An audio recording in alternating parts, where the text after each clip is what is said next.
Good day everyone, welcome to my channel. So in this video guys, we will talk about what is money is all about.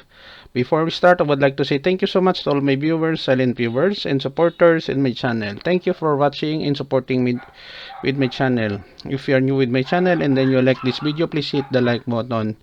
Don't forget to share and please support my channel guys if you're new by clicking the subscribe button. So let's begin.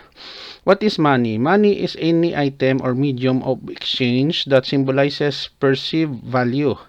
As a result, it is accepted by people for the payment of goods and services, as well as the repayment of loans. Money makes the world go around. Economies rely on money to facilitate transactions and to power financial growth. Typically, it's economists who define money, where it comes from, and what it's worth. Okay guys, so this is the end of my report on what is money is all about. Thank you so much for listening and watching my videos. If you like this video, please hit the like button. Don't forget to share and please support my channel guys if you're new by clicking the subscribe button. See you in the next video tutorial guys. This is your friend Jake saying bye bye for now.